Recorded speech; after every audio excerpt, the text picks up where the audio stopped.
बयान देखा नहीं ना, मैंने खुद बयान देखा ना हो, मैं उस पर क्या तब वो ये करूँ तबसरा इस पर। कल तक तो मुझे टूरिस्ट कह रहे थे, आज टूरिस्ट को हराने के लिए उनको जो है भीख मांगनी पड़ी। अगर इतने ही वो दमदार लीडर हैं तो उनको इस तरह झोली फैलाने की क्या ज़रूरत पड़ी। अगर मैं टूरिस्ट हूँ, अगर मैं वहाँ जीतने की पोजीशन में हूँ नहीं, तो सजाद लोन साहब को इस तरह बाकियों के सामने जो है भीख मांगने की क्या ज़रूरत पड़ी। अब वो नंबर दिखा रहे हैं और कह रहे हैं वोट शेयर जो है, अब ये सारा धोखा है। खुद अब सजाद लोन के इस बयान से पता चल जाता है कि उनकी पैरों तले जो है ज़मीन खिसक गई है और वो अपने दम पे जो है मेरा मुकाबला कर नहीं सकते। अब उनकी किसी तरह कोशिश है कि अल्ताफ बुखारी साहब जो है उनको बचाएंगे या बीजेपी वाले उनको बचाएंगे। काश ये बात पहले की होती। गवर्नमेंट के कमिश्नरों के साथ तो उनका रहा था राफ्ता, उस वक्त दिल्ली में अपना असर रसूख इस्तेमाल करके कम से कम इन सीटों को तो बचा देते। आज तक समझ नहीं आया, जिस तरह मियाँ साहब ने अपनी तकरीर की कि ये अनंतनाग की सीट को इस तरह तोड़ मरोड़ के बनाया क्यों, समझ में नहीं आता ना क्या सोच के कर रहे थे। लेकिन चलिए, जो किया सो किया। अब लोगों को पता नहीं कब तक इसका खमियाजा भुगतना पड़ेगा। ठीक है, चलिए।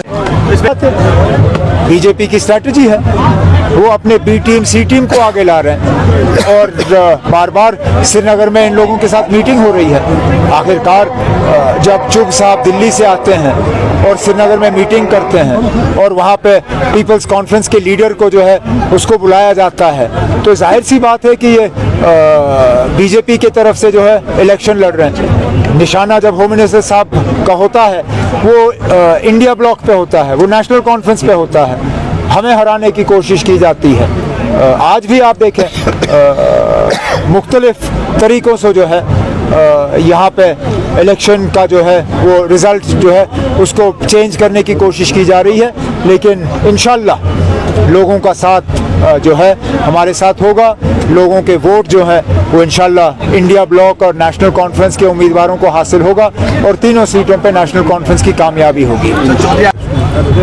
मैंने तो ऐसा देखा नहीं, मैंने तो कम से कम ऐसा देखा नहीं। बड़ी अच्छी तरह से और मजबूती से इंडिया अलायंस वाले जो हैं वो बीजेपी का मुकाबला कर रहे हैं। आज भी एक बड़ा अच्छा खासा जलसा होगा रांची में, जिसमें इंडिया अलायंस के जो हैं तमाम पार्टियां जो हैं इसमें शिरकत कर रही हैं।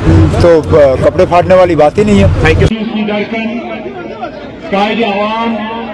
उमर साहब, मैंने पहले ही आपको जनाब को कहा कि ये जो कॉन्स्टिट्यूंसी है 7-8 कॉन्स्टिट्यूंसी पर मुश्तरका ये जो एक इलाका निकाला गया है और 95% टोटल मेरी अपनी ये कॉन्स्टिट्यूंसी जो बाहर की है, 5% मेरा अपना है।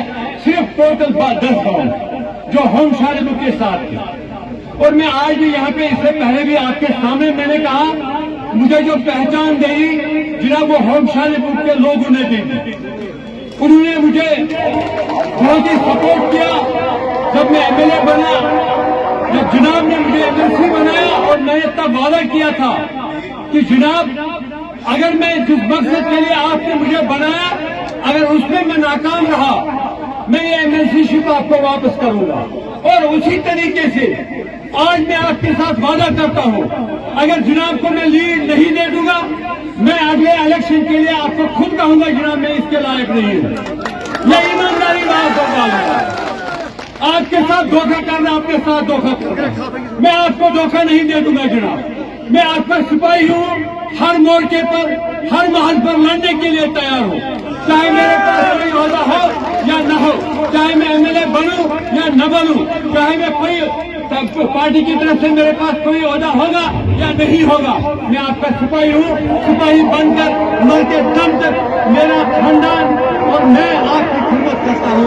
ये इंशाअल्लाह आपके साथ जनाब का